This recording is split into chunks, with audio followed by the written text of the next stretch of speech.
Hello everyone, welcome our channel. आज हम discuss करेंगे डिटर्मिनेंट्स जो क्लास 12 से रिलेटेड है, और इसके अंदर हम देखेंगे कि जो डिटर्मिनेंट्स की डेफिनेशंस क्या है और उसकी क्या प्रॉपर्टीज़ होती है, एस्क्यू और सिमेट्रिक्स, डिटर्मिनेंट का मल्टीप्लिकेशन किस तरह से होता है, वो सारी चीज़ें हम इसके अंदर देखेंगे। तो हम स्टार्ट करते हैं डिटर्मिनेंट्स। सबसे पहले हम देखते हैं डिटर्मिनेंट की डेफिनेशंस। तो डेफिनेशंस के अंदर हम लोग आते हैं सबसे पहले।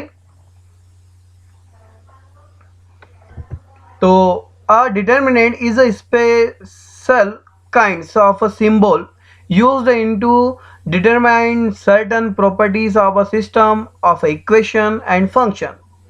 जो डिटर्मिनेंट्स होता है वो स्पेशल काइंड्स है, सिंबल है जो डिटरमाइन करता है किसकी, certain property of system of equations की या उसके फंक्शन की। Many complicated expressions can be easily handle if they are express as determinants. बहुत सारे मैनी कॉम्प्लिकेटेड एक्सपीरियंस ऐसे होते हैं जिसको हम इजी तरीके से हैंडल कर सकते हैं यदि हम उसको डिटर्मिनेंट में एक्सप्रेस कर देते हैं। तो अब जो डिटरमिनेंट की डेफिनेशन यदि आप देखें हम लोग, तो उसको एक अलग तरीके से और भी हम समझ सकते हैं। The expressions express in equal number of row and column and put between two vertical line is name as the determinant that the expressions. Example दे रखा है A11 A1 B1 A2 B2, और इसी तरह से हमारे पास दे रखा है ये 2x2 का मैट्रिक हो गया। मैट्रिक अपन ने पढ़ा था प्रीवियस वीडियो में, देखे तो मैट्रिक्स के टाइप से रिलेटेड 5 वीडियोस हमने डाल रखे हैं, आप उनको देखेंगे तो उसमें आप समझ में आएगा 2x2 का है, और ये 3x3 का मतलब ये 2 ऑर्डर और 3 ऑर्डर की जो है 2 डिटरमिनेंट आपके पास दे रखे हैं। डिटरमिनेंट के अंदर अपन क्या करते हैं, जो डाटा होता है उस डेटा को अपन क्या करते हैं, एक हॉरिजॉन्टल वर्टिकल लाइन के बीच में उस डाटा को एक्सप्रेस करके हम पुटअप कर देते हैं। अब आते हैं हम लोग minor cofactor, the determinant that is left by cancelling the row and column intersecting at the particular element is called a minor of that element। इसको हम और इजी तरीके से देखें तो एक एग्जाम्पल के थ्रू भी हम समझ सकते हैं। मतलब सिंपल सी बात है, जिसको निकालना है उसके ऊपर खड़े हो जाओ और वहां से आप क्या करो, दोनों साइड गोली लगाओगे तो आपके पास जो बचेगा वो माइनर कहलाएगा। अब इस माइनर को और अच्छी तरह से किस तरह से हम देख सकते हैं वो हम देखेंगे। तो देखिए, जैसे कि हमारे पास एक डिटरमिनेंट दे रखा है A11 A12 A13 and so on. अब यदि हमको माइनर निकालना A11 का, तो A11 का यदि आपको माइनर निकालना है तो A11 का है आपके पास, ये रहा है। यदि इस A11 के ऊपर हम खड़े होकर ऐसे गोली मारते हैं और ऐसे गोली मारते हैं, जब हमने ऐसे गोली मार दी तो हमारे पास रिमेनिंग बचा कौन, तो हमारे पास कौन बचा, A22 A23 A32 A33। तो ये जो होगा ये माइनर होगा किसका, A11 का। अब यदि हम A11 के बाद आगे की बात करते हैं कि A12 की बात कर लें हम लोग, या A12 किस तरह से निकालते हैं, तो हम देखते हैं कि A12 को निकालने के लिए माइनर हो जाएगा, -12 निकालेंगे तो -12 की बात करेंगे तो -12 में क्या होगा, -12 मतलब ये तो यहां से ऐसे गायब करो, ये कैंसिल कर दो और ये कैंसिल कर दो, बचा कौन, A21। कौन कौन बचा आपके पास, दिख रहा है आपके पास कौन, 21 31 23 33, ये बच गए। तो ये जो होगा ये माइनर होगा किसका, M12 का। ओके, अब M12 के बाद हम आते हैं नेक्स्ट के ऊपर। तो नेक्स्ट जो चीज है हमारे पास, using the concept value determine the can be ऐसे। यदि हम चाहें कि इस वैल्यू को पूरी डिटरमाइन करें तो क्या करो, A11 और A11 का माइनस का अपन ने वहां पढ़ा है, कहां पर, मैट्रिक्स में। माइनस क्यों लगा, क्योंकि A12 क्या होता है, 1 + 2 3 हो जाएंगे। 3 क्या होता है, मतलब 2 4 6 2 4 6 होगा तो हम लोग पॉजिटिव लगाएंगे, 1 3 5 7 होगा तो नेगेटिव साइन लगाएंगे, हम आपको पहले बता चुके हैं। और A13 इक्वल M13 हो जाएगा यहाँ पर। तो किसी भी डिटरमिनेंट को सोल्व करने का एक तरीका भी हो सकता है। पहली रो के लिए यदि हम पहली रो की बात करें, पहली रो मतलब ये इससे भी हम सोल्व कर सकते हैं, इससे सोल्व करेंगे तो हमारे पास ये आएगा। यदि हम इससे सोल्व करेंगे तो हमारे पास, और हर एक से वैल्यू सेम आएगी। और इसी तरह से हम लोग जब आगे की ओर बढ़ते हैं इसमें, देखिए नेक्स्ट की बात करें हम 13 की बात करी अपन ने, मतलब कौन सा, लास्ट वाला ये 31 की बात करेंगे तो आपके पास इससे, और इन तीनों से जब हम वैल्यू निकालेंगे तो वैल्यू क्या आ जाएगी, सेम वैल्यू आएगी। कैसे आएगी, आपकी जो वैल्यू आएगी वो वैल्यू क्या होगी, सेम होगी। तो आपको ध्यान होना चाहिए कि इसको डिटरमिनेंट को किस तरह से सोल्व करेंगे। डिटरमिनेंट को हम लोग पहली रो, पहले कॉलम और थर्ड कॉलम जैसे चाहे वैसे हम लोग इसको निकाल सकते हैं। ओके, समझ में आई बात आपको। हमने क्या करा, ए जो है 11, A12, A13, A14 करके इस तरह से माइनर जो है निकाला, माइनर M11, M12, M13 को निकालेंगे और फिर क्या करेंगे, इस प्रोसीजर में उसको वैल्यू पुटअप करेंगे तो हमारे पास जो वैल्यू आएगी वो वैल्यू क्या आएगी, एक डिटरमिनेंट की परफेक्ट वैल्यू आ जाती है। अब हम चलते हैं नेक्स्ट में हम लोग क्या करेंगे कि कोफैक्टर की बात करेंगे। कोफैक्टर जो होता है वो क्या होता है, माइनर जैसा होता है, लेकिन उसमें आपको क्या करना पड़ता है, प्लस माइनस का फंडा याद रखना पड़ता है। अभी प्लस माइनस का फंडा क्या करें, मैंने पहले भी आपको बताया, कैसे बताया था आप लोगों को याद हो आपको, तो ये लिखा ना, ये देखो, ये A11 A12, 11 प्लस, ठीक है, ये माइनस, ये प्लस, ओके, ये माइनस, ये प्लस और ये माइनस, अगेन ये क्या हो जाएगा आपका प्लस, ये हो गया माइनस और ये हो गया आपका अगेन प्लस। हमेशा ध्यान रखिएगा जब हमारे पास A11 होगा मतलब क्या, 2, 1 + 1 कितना होगा 2, तो क्या हो जाएगा, पॉजिटिव वैल्यू आएगी। तो यहाँ देखो ये पॉजिटिव वैल्यू आई, वो जनरली क्या होने में अपने को ये फॉर्मूला लगाना पड़ेगा, अदरवाइज हम क्या करें, डायरेक्टली भी इस चीज को निकाल सकते हैं इस फॉर्मूले का यूज करके। तो A11 क्या आ गया, पॉजिटिव आ गया। A12 की बात करी हमने तो F12 फैक्टर के फॉर्म से 12 लिख दिया अपन ने, तो वो कितना है आपका, ये आ गया। इसी तरह से हम ध्यान रखिएगा हमेशा कि किसी भी चीज़ को निकालने के लिए डिटरमिनेंट को सोल्व करने का फॉर्मूला भी वही है, A11 × F11। जैसा अपन ने वहाँ देखा था, माइनर वाली चीज़ थी, माइनर में प्लस माइनस लगाना पड़ता है, लेकिन इसमें नहीं लगाया। क्यों नहीं लगाया, क्योंकि ये ऑलरेडी इसमें प्लस माइनस इंक्लूडेड हो जाते हैं, किसके अंदर, कोफैक्टर के अंदर। देखो, और हमेशा the sum of the product of the element any row with corresponding cofactor another row is equal, then value कितनी हो जाएगी, 0 हो जाएगी। और एन टर्म तक जाएंगे तो उसको हम लिखेंगे ऑपरेटर n-1 फॉर्म से इसको हम लिखा सकते हैं। तो हमने देखा कि जो माइनर कोफैक्टर का फंडा है वो इसके ऊपर डिपेंड करता है। ये ध्यान रखिएगा, plus minus minus, minus plus minus, और प्लस माइनस और प्लस वाली जो चीज़ आपको अच्छे से याद होगी, यदि ये चीज़ आपको अच्छे से याद हो गई तो आप क्या कर सकते हैं, इस चीज़ को आराम से निकाल सकते हैं। ठीक है, तो हमको कोफैक्टर समझ में आया। कोफैक्टर में हम लोगों ने क्या किया है, कोफैक्टर के अंदर हम लोग क्या करेंगे, माइनर को प्लस माइनस के साथ लिखेंगे।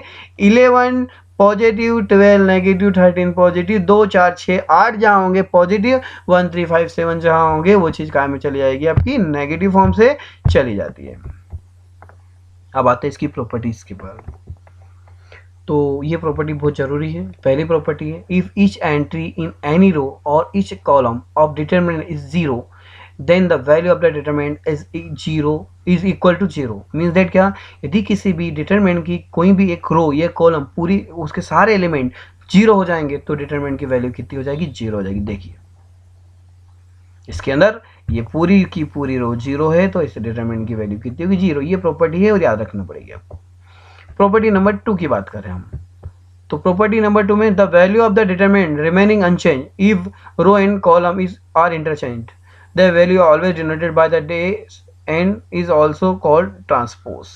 यहाँ क्या कह रहा है, यदि किसी भी डिटरमिनेंट को रो को कॉलम में, कॉलम को रो में चेंज करेंगे तो उस डिटरमिनेंट की वैल्यू जो आएगी डिटरमिनेंट करके बाद तो उसकी वैल्यू सेम होगी। जैसे कि हमारे पास एक दे रखे हम लोग, since the determinant remaining unchanged when row and column are interchanged, it obviously that any theorem which is true of row must always be true by column।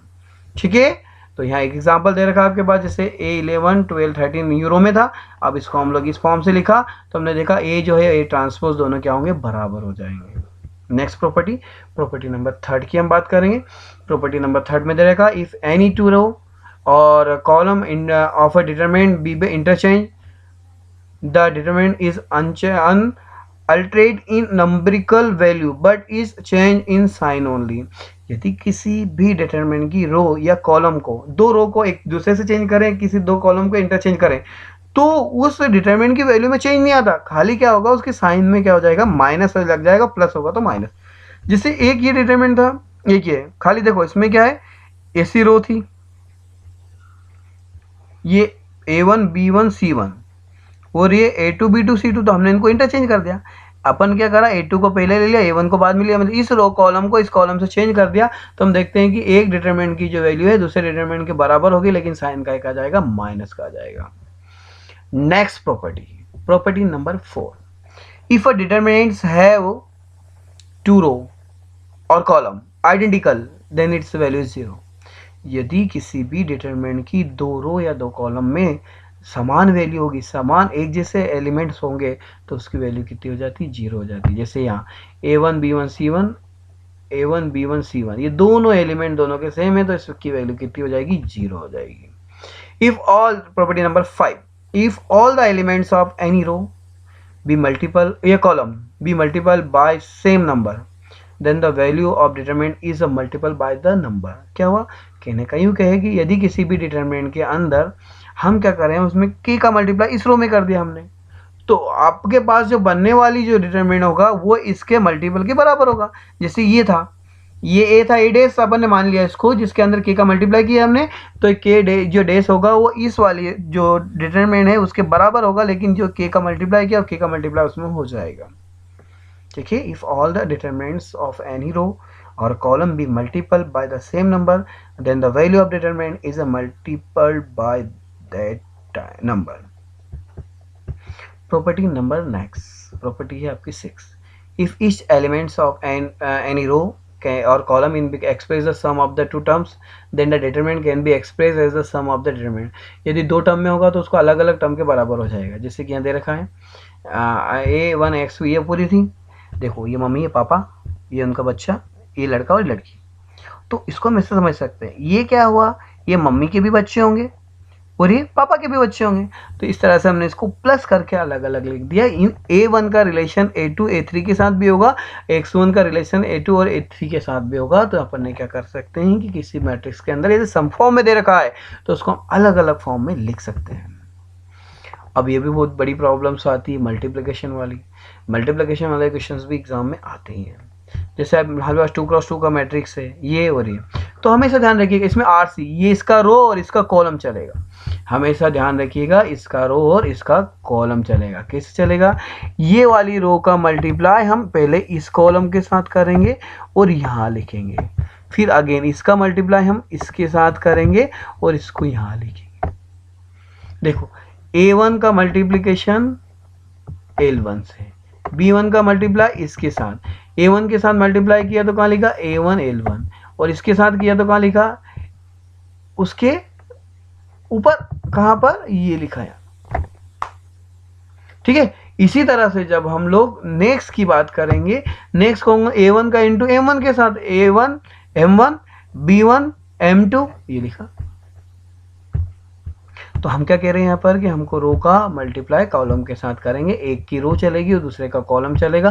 पहली रो जो होगी दोनों कॉलम के साथ मल्टीप्लाई करके ऊपर की ओर लिखाएगी, और इसके बाद में क्या करेंगे हम लोग नीचे वाली चीज़ का, जो नेक्स्ट रो की बात करेंगे तो नेक्स्ट रो का मल्टीप्लिकेशन फिर क्या करेंगे, पहले कॉलम के साथ फिर दूसरे column, A1 into L1 B1 into M1, ये लिखा। इसी तरह से फिर इसका मल्टीप्लाई इसके साथ करेंगे तो यहाँ लिखेंगे। यहाँ जब इसका कनेक्शन कंप्लीट हो जाएगा, मतलब A1 B1 रो का कॉलम 1 और कॉलम 2 के साथ मल्टीप्लाई करके लिख देते हैं। देन हम क्या करेंगे, कॉलम एक रो नंबर 2 लेंगे, उसका कॉलम 1 और कॉलम 2 के साथ मल्टीप्लाई करके लिखेंगे। तो मल्टीप्लिकेशन होता है। ये 2x2 का था। अब हम आते हैं इसके 3x3 की बात भी कर लेते हैं।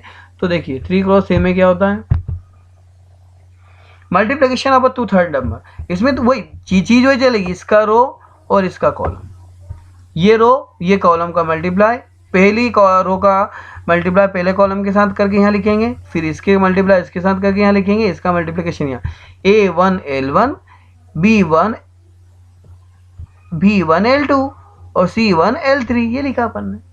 फिर A1 M1 B1 M2 C1 N3 ये आ गया। फिर A1 N1 B1 N2 C1 N3 ये आ जाएगा। तो पहली रो का तीनों कॉलम के साथ मल्टीप्लिकेशन, फिर दूसरी रो का तीनों कॉलम के साथ, फिर तीसरी रो का तीनों कॉलम के साथ मल्टीप्लिकेशन करके उस चीज को लिखेंगे और हम सिंप्लीफाई करेंगे तो हमारे पास मल्टीप्लिकेशन आ जाएगा। नेक्स्ट होता है सिमेट्रिक और एस्क्यू सिमेट्रिक। ये भी बहुत अच्छा टॉपिक है, इससे रिलेटेड क्वेश्चन एग्जाम में आते हैं। सिमेट्रिक डिटरमिनेंट क्या कहलाएगा? A determinant is called a symmetric determinant if for its every element, मतलब यदि ए आई जे अपन ने सोल्व किया और वो क्या करे ए जे आई के बराबर हो जाए तो उसे हम क्या कहेंगे? सिमेट्रिक कहते हैं। मतलब ए रो को कॉलम है, कॉलम को ए का ट्रांसपोज जो है वो उसके जो ए का ट्रांसपोज जो है वो ए के बराबर हो जाता है तो उसको हम क्या बोलते हैं? सिमेट्रिक बोलते हैं। जबकि एस्क्यू सिमेट्रिक जो होता है, एस्क्यू सिमेट्रिक के अंदर the determinant is called askew symmetric if every element, मतलब इसका ट्रांसपोज हमने निकाला वो लेकिन वो किसके बराबर? उसके माइनस टर्म के साथ आता है तो उसको एस्क्यू सिमेट्रिक कहते हैं। कुछ conditions, every diagonal element of skew symmetric determinant is always zero रहेगा। The value of skew symmetric determinant is even order is always the perfect square root and that odd order is always zero। तो आज हमने जो पढ़ा repeat करिएगा, doubt निकलते हैं comments करिएगा, तो हम आपके कमेंट्स का आंसर देंगे। अदरवाइज और भी कोई इश्यूज हैं तो आप हमें 9926017489 पर कॉल भी कर सकते हैं। हमारी ऑनलाइन क्लासेस चल रही है, आप चाहें तो ऑनलाइन क्लासेस भी डेमो के थ्रू ज्वाइन कर सकते हैं। ऑनलाइन क्लास में ज्वाइन करने के लिए आप मुझे कॉल करें 9926017489। Thanks for watching, please like subscribe and share ताकि नेक्स्ट वीडियो आपको और नेक्स्ट अपडेट आपको कंटिन्यूशन में मिलते रहें। Thank you.